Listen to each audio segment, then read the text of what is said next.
நம்ம இன்னைக்கு வந்திருக்கக்கூடிய இடம் பாத்தீங்கன்னா மாடு மாடு வளர்க்கறதுன்னா போறதுனால இப்ப வேகமா நல்லா மேய போடணுங்க. அப்படியே போயிட்டே இருக்கு. ஒரு நாளைக்கு கட்டி வச்சோம்னா 1 லிட்டர் பால் கம்மியாயிரும். மாடு மேய்க்கிறதுல எவ்வளவு சிரமம் இருக்கு பாருங்க. ஆமாங்க, தோட்டத்துல போயிருக்கனால சிரமம். தலை ஏங்க ஐயா சொட்டையாகுது எல்லாத்துக்கும். சின்ன வயசுல இருந்து ரொம்ப கஷ்டம். அதான் சொட்டையாயிருது. சொட்டையாகிறதுக்கு கஷ்டப்படுறதுதான் காரணங்கிறீங்க. வேலை ஜாஸ்தி. 12 வயசுல இருந்தே நாங்க வேலை செய்யறோம். பச்சையா இருக்கிறது எல்லாமே மேய். சில செடி இதெல்லாம் திங்காதுங்க. இதுவே தக்காளி இருந்தா அது சாப்பிடு. எது வேஸ்ட் ஆகாது, எல்லாம் சாப்பிட்டு. சாப்பாடு ஏதாவது கொட்டிருந்தேங்க அது சாப்பிட்டு. நாங்க கல்தண்ணி ஊத்துறோம்ல, அதுல சாப்பாடோட ஊத்துறோம்ல. ஆமாங்க, எல்லாம் சாப்பிட்டுறோம்.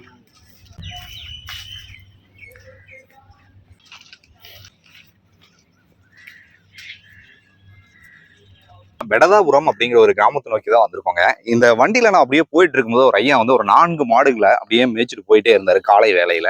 ஐயா கிட்ட, ஐயா இந்த மாடு வளர்க்குறத பத்தி கொஞ்சம் சொல்லுங்க அப்படின்னு கேட்டோம்னா, வாங்க தம்பி சொல்றேன் அப்படின்னு சொல்லிட்டு புளிய மரத்துக்கு கீழே நல்ல லொகேஷன் இருக்கு, வாங்க தம்பின்னு கூப்பிட்டு வந்தாரு. ஐயா வணக்கங்கய்யா. வணக்கம். நல்லா இருக்கீங்களா? உங்க பேர், உங்களை பற்றி சிறிய அறிமுகத்தை சொல்லுங்க ஐயா. பேர் சுப்பையன். பெடதாபுரம் சுப்பையன். பெடதாபுரம் சுப்பையன்னா எல்லாத்துக்குமே தெரியும். ஆமாங்க, அது போகுது. இப்படி போனா மேல முடிக்கணுங்க. இந்த மாடு வளர்க்கறத பத்தி அப்படியே சொல்லுங்க. மாடு வளர்க்கறதுன்னா போறதுனால இப்ப வேகமா நல்லா மேய போடணுங்க. கேட்க மாட்டேங்குது. அது அப்படியே போயிட்டே இருக்கு.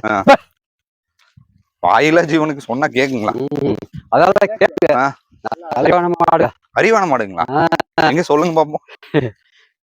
நம்ம முடுக்கணும்னா அப்புறம் இந்த சைடு திரும்பி போயிரு.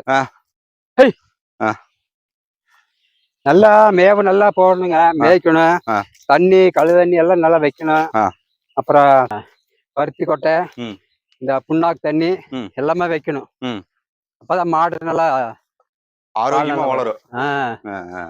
அந்த மேவு மசால் பில்லெல்லாம் போடணும். வீட்டுல தோட்டம் இருந்தா அப்புறம் தண்ணி நல்லா வைக்கணும். 3 நேரம் மேய்ச்சி மேவு நல்லா கொடுக்கணும். அது இருந்தா நல்லா இருக்கும். பால் நல்லா வரும். ஆனா வயிற்றுக்கு நல்லா கொடுக்கணும். கட்டி வச்சிட்டோம்னா அப்புறம் பால் வராது. ஒரு நாளைக்கு கட்டி வச்சோம்னா 1 லிட்டர் பால் கம்மியாயிரும். மாடு மேய்க்கிறதுல எவ்வளவு சிரமம் இருக்கு பாருங்க. ஆமாங்க, தோட்டத்துல போயிருக்கனால சிரமம். போயிட்டே இருக்கு. இது பாட்டுக்கு போயிரு இல்லைங்களா? ஆமாங்க. இப்ப எத்தனை மாடு வச்சிருக்கீங்க? 4 மாடு, வீட்டுல 2 கண்ணு குட்டி இருக்கு. ஓகே, எங்க பால் ஊத்திட்டு இருக்கீங்க? சொசைட்டி. என்ன இன மாடுகள் வச்சிருக்கீங்க? இனமானா இந்த ஜெர்சி, ஹெச்எப், சீம மாடுக. சீம மாடு எங்களுக்கு போற சீம மாடுன்னா இந்த மாதிரிதான். ரொம்ப சீமா வெளியே ஓட்டிட்டு எல்லாம் போற மாதிரி எல்லாம் கட்டி வச்சுட்டாலும் நாங்க மேய்க்க மாட்டோம். வீட்டுல கட்டி வைக்க மாட்டோம். ஆனா தோட்டத்து பக்கம் கொண்டு வந்து போய் காடு பக்கம் மேய்ப்போம்.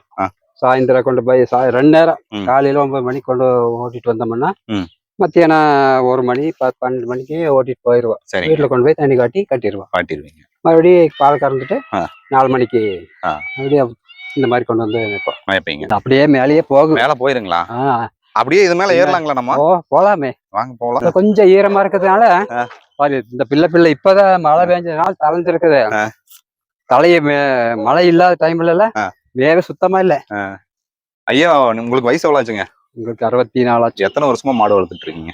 நாங்க இப்ப ஒரு 30 வருஷமா 30 ஆண்டுகளா நீங்க மாடு வளர்க்கும் தொழில வந்து மேற்கொண்டுட்டு இருக்கீங்க. இது எப்படி இருக்கு? இந்த ஒரு தொழில் வந்து எந்த அளவுக்கு இருக்கு? என்ன இப்ப நாம வந்து கம்பெனி வேலைக்கு போறதுல முதல் போயிட்டு இருந்தா மில்லு க்ளோஸ் பண்ணிட்டு ஒரு 25 வருஷம் சர்வீஸ் ஆங்க மில்லுல. அப்புறம் தோட்டம் இருக்குது. அப்புறம் சரி மாடை வச்சு அப்படியே வளர்த்தாங்க வச்சுட்டு இருக்கிறோம். எங்க பால் ஊத்திட்டு இருக்கீங்க? இங்க சொசைட்டிங்க. என்ன சொசைட்டி? ஆரோக்கியம் ஆப்பின் பால். இங்க முன்னாடி தான் இருக்குது. அவரே கன்ஃபியூஸ் ஆயிட்டாரு. ஆமா. அப்புறம் வீட்டு சப்ளை பண்ணுவேன். வீட்டு சப்ளையும் பண்றீங்க. எது உங்களுக்கு லாபமா இருக்கு? வீட்டு சப்ளை பண்றதா லாபம். வீட்டு சப்ளை பண்ணா எவ்வளவு ரூபாய்? 50 ரூபா.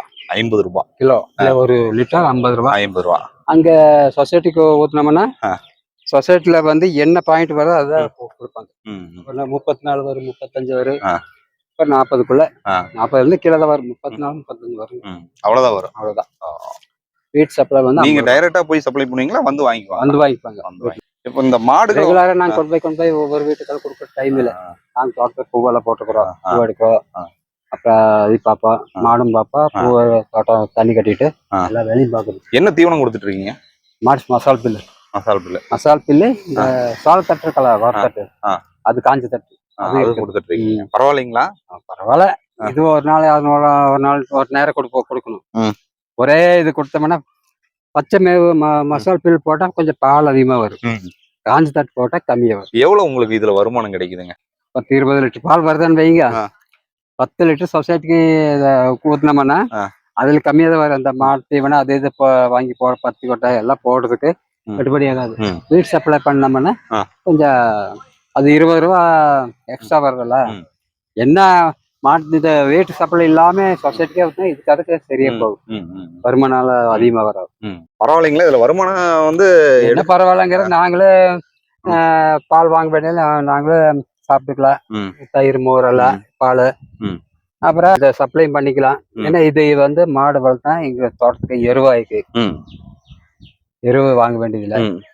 பூக்காட்டுக்கு இந்த தென்னை மரத்துக்கு எல்லாம் போட்டுக்குவீங்க. இது எருவு தான் இது மிச்சம். பால் ஊத்தினா ஏன்னா வாங்கி போடுறோமில்லங்க. பருத்தி கொட்டை 1 கிலோ வந்து இப்ப 55 ரூபாயா. தவிடு வந்து வெள்ளந்தவிடு, அந்த தவிடு வந்து ஒரு 50 கிலோ மூட்டை 700 ரூபா. பருத்தி கொட்டை, அப்புறம் புண்ணாக்கு, அந்த மாட்டு தீவனம் அது ரேட் ஜாஸ்தி. எல்லாமே ரேட் ஜாஸ்தி. ஆனா சொசைட்டிக்கு ஓட்டுனா அதுக்கு இதுக்கு சரியா போகும். அதிகமா எங்களுக்கு ஒன்றும் நிற்காது. பெருசா ஒன்றும் நிற்காது. பெருசா ஒன்றும் நிற்காது. வீட் சப்ளை பண்ணா அதில் வேணா ஏதோ கொஞ்சம் மிச்சம் போனா அதுக்கு போயிடுச்சுங்களா? சரி, வாங்க போலாம். போயிடுச்சு. அப்படியே மேய்ஞ்சிட்டா போங்க. எவ்வளவு தூரம் போவீங்க? இங்க இந்த ஏரியாதான் பக்கமா. இப்படியே தான் அதுக்குள்ளே மேல வந்துரும் மாடுகள் வந்துரும். இப்ப 4 மாடு இங்கேயே தான் இருக்கா? எல்லாம் ஒண்ணுக்கு ஒண்ணு பின்னாடி பின்னாடி பாரு, அங்க மேயுது. அப்படியே வந்துரும் மேய்ஞ்சிட்டா. அப்படியே மேய்ஞ்சிக்கிட்டே அப்படியே வந்துருங்கிறீங்க. இந்த பச்சை மேவு இருக்கிறதுனாலதான். சரி, இப்ப மழை இல்லாத டைம்ல ரொம்ப சிரமப்பட்டு, ரொம்ப சிரமம் பாரு. இந்த மாதிரி ஆயிப்போச்சு. பில்லு இருக்கலங்க, காஞ்ச பில்லு இந்த மாதிரி இருந்தது. மாடு மேயாது. பச்சை மேவு தளைஞ்சதுனால இப்ப மேயுது. மழை பெஞ்சாதான் எல்லாத்துக்கும் நல்லது. மழை பெஞ்சாதான் எல்லாம் நல்லது. ஆனா இந்த மே மாசத்துல இப்படி ஒரு மழை வரும்னு எதிர்பார்த்தீங்களா? எதிர்பார்க்கல. ஆனா வருங்க, மே மாசம் கண்டிப்பா மழை வரும். வந்து இருந்தாலும் இந்த தடவை ஓரளவுக்கு பரவாயில்லைங்கிறீங்க. 4-5 மழை இந்த ஏரியா, ஒரு 4-5 மழை நல்லா பெஞ்சிருக்கு. துண்டு போட்டிருக்கீங்க பாருங்க. ஒரு சில பேர் அந்த துண்டு போட்டாலே அழகா இருக்குங்க. அது துண்டு போட்டாதான் நம்ம வெயிலுக்கு அப்புறம் தலையெல்லாம் கட்டிட்டு, அதனாலதான் துண்டு போட்டுருக்கு. அப்படியே இன்னொரு டைம் போடுங்க, நல்லா இருந்துச்சு ஸ்டைலா. மாதிரியா? அவ்வளவுதான், ரஜினி மாதிரி. இந்த துண்டு போறதுக்கு இதுதான் காரணம். இந்த துண்டு வச்சு என்னென்ன பண்ணிக்கலாம்? துண்டு வச்சாதான் மேக்சிமம் தலைக்கு கட்டிக்கலாம். வெயிலுக்கு தாங்கும் அப்படிங்கிறக்க இல்லைங்களா? அப்படி நாம படிப்பெல்லாம் எங்களுக்கு ஒண்ணுமே தெரியாது. சரி சரி. இல்ல, ரஜினி வந்து உங்களுக்கு பிடிக்குமா?